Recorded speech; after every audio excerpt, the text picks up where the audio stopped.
एक गांव था। उस गांव में एक परिवार रहता था। पायल के घर में उसके पति राघव और बेटा ऋतिक रहते थे।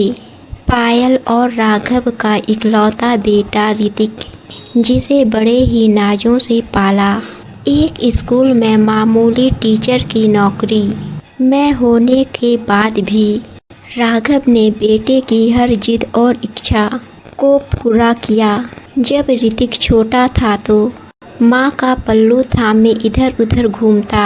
अब ऋतिक 23 साल का हो गया। जब से ऋतिक समझदार हुआ और अलग कमरे में सोने लगा, तब से पायल रात को सोने से पहले ऋतिक के कमरे में जाती। उसे सोता हुआ देख उसके मन को एक सुकून मिलता। कभी ऋतिक पढ़ाई करता रहता तो पायल को देख उसे अपने पास बैठा लेता। कुछ देर दोनों माँ बेटे बात कर लेते। ऋतिक ने इंजीनियरिंग की पढ़ाई की। कुछ दिनों बाद उसे नौकरी लग गई थी। ऋतिक को अच्छी खासी तनख्वाह मिलती। धीरे धीरे ऋतिक सफलता की सीढ़ियाँ चढ़ने लगा। अपने बेटे को सफल होता देख दोनों पति पत्नी बहुत खुश होते थे। अब पायल घर में बहू लाना चाहती थी। बहुत सपने देखे थे पायल ने अपनी बहू के लिए, और उसने कई तस्वीरें अपने समाज के शादी के पत्रिका से निकाली और ऋतिक को दिखाई। उसमें एक लड़की निशा जो बहुत ही सुंदर थी। ऋतिक ने निशा को पसंद किया। जल्द ही ऋतिक और निशा की सगाई हो गई और 1 महीने बाद का शादी का मुहूर्त तय हो गया।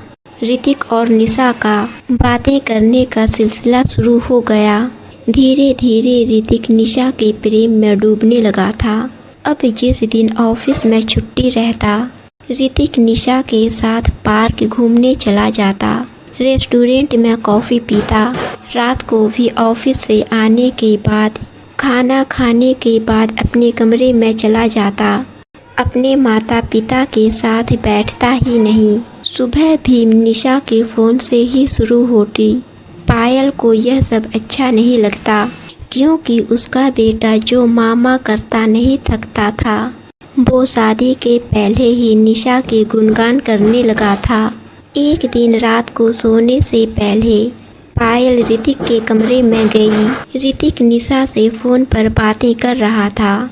पायल को देख ऋतिक ने अचानक से कॉल काट दिया और बोला, माँ तुम इस समय?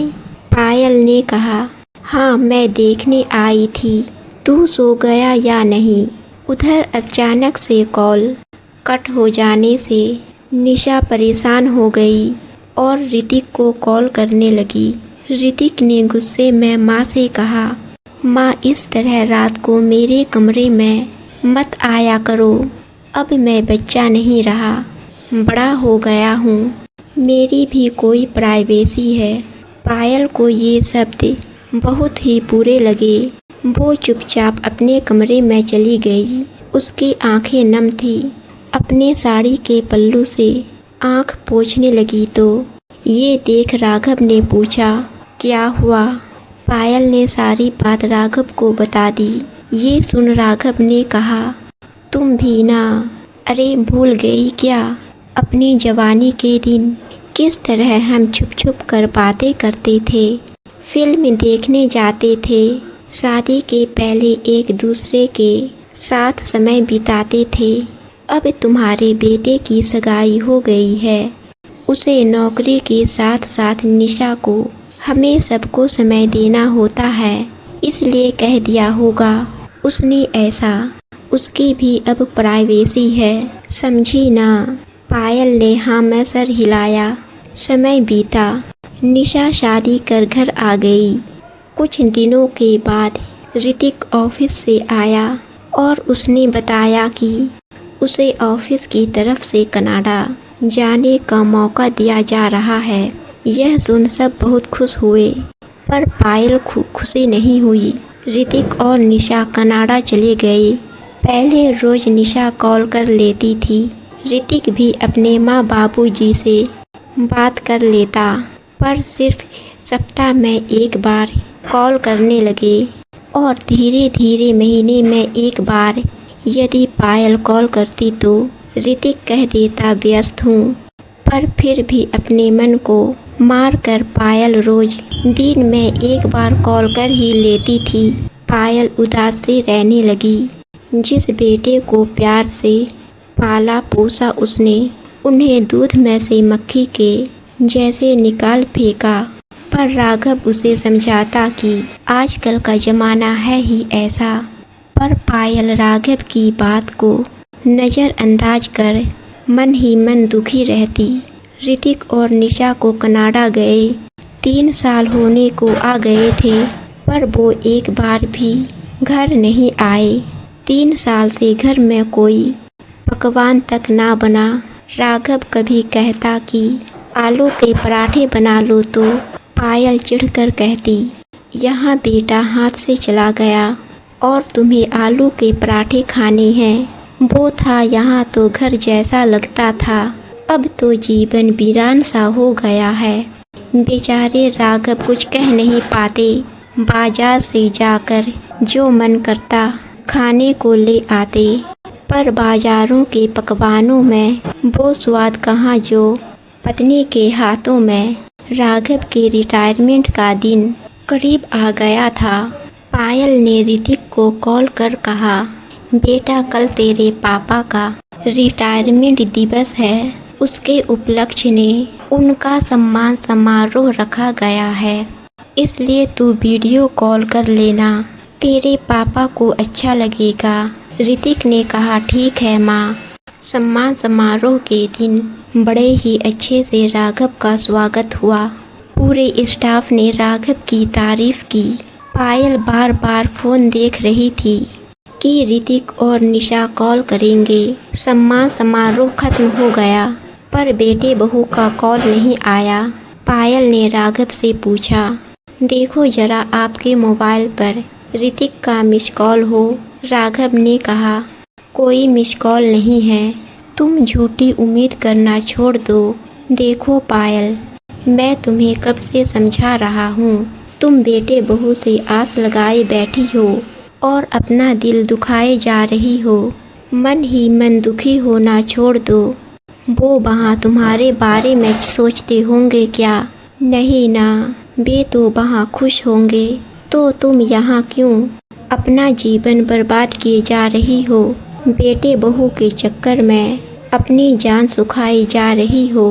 अरे बहुत से लोग भी औलाद रहते हैं, तुम भी सोच लो जैसे तुम्हारी कोई औलाद है ही नहीं। पायल ने कहा, कैसी बातें करते हो? औलाद कैसी भी हो मोह खत्म नहीं हो सकता। तुम बन जाओ निमोही, मैं नहीं बन सकती। राघव ने कहा, तो जीती रहो घुट घुट कर।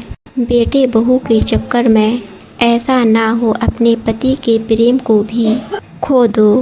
पायल चुप रही, क्या कहे कुछ समझ नहीं आया। रिटायरमेंट के बाद सरकारी क्वार्टर खाली करना था। राघव ने गांव में ही एक छोटा सा पहले से घर बनाया था। अपने घर और गांव में ही रहने लगे। घर बहुत छोटा था, पर एक सुकून था कि अपना घर है।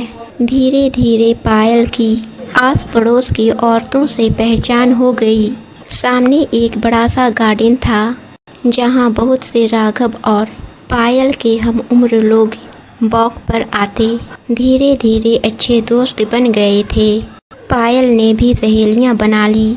बातों बातों में उसे पता चला उसके घर की समस्या तो कुछ नहीं है, दूसरी औरतें तो और भी ज़्यादा अपने बहू बेटों से परेशान हैं। किसी को घर में मान सम्मान नहीं मिलता, किसी की बहू उससे सीधे मुंह बात नहीं करती, तो किसी की बहू बेटे को माँ के खिलाफ भड़काती।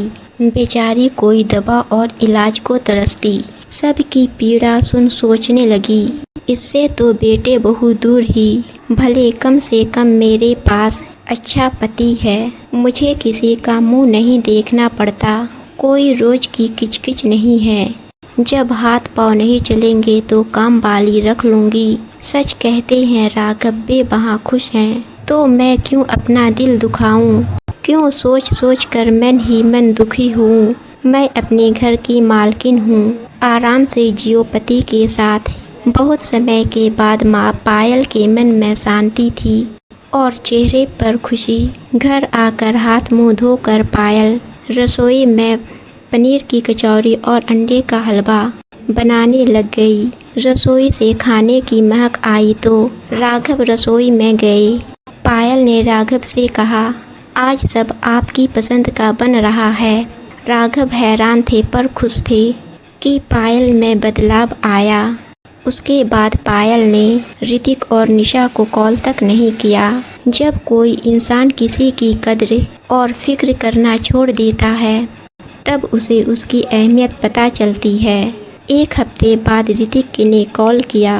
पायल ने फ़ोन उठाया। ऋतिक ने पूछा, और मम्मी कैसी हो? आपने तो कॉल करना ही बंद कर दिया। पायल ने कहा, हाँ बेटा, आजकल हम बहुत व्यस्त रहते हैं। ऋतिक ने पूछा, कहाँ व्यस्त रहती हो? पायल ने कहा, जब अपनी पढ़ाई हो जाए तो परायों को अपना बनाना पड़ता है। ऋतिक, अच्छा फ़ोन रखती हूँ, रेखा आई हुई है। फ़ोन रख पायल मन ही मन मुस्कुराई। उसने ऋतिक से झूठ कहा था। फिर पायल ने एक सप्ताह तक कोई कॉल नहीं किया। ऋतिक ने कॉल किया तो फिर कहने लगी, जानता था कि जीवन में माता पिता के सहारे की उसे बहुत ज़रूरत पड़ने वाली है। पायल इस परिवर्तन से खुश थी, जानती थी ये सब ऋतिक अपने स्वार्थ के लिए कर रहा है। पर पायल ने अब उम्मीदें लगाना बंद कर दी थी, क्योंकि उम्मीद एक ऐसी चीज़ है जो पूरी ना हो तो इंसान टूटने लगता है। इसलिए ज़्यादा सोचकर व्यर्थ चिंता करने से अच्छा है खुश रहो, मस्त रहो और दूसरों से उम्मीदें करना भी छोड़ दो, तो ही जीवन खुशहाल बन सकता है। दोस्तों, आपको कहानी पसंद आई तो हमारे चैनल को सब्सक्राइब और वीडियो को लाइक ज़रूर कीजिए।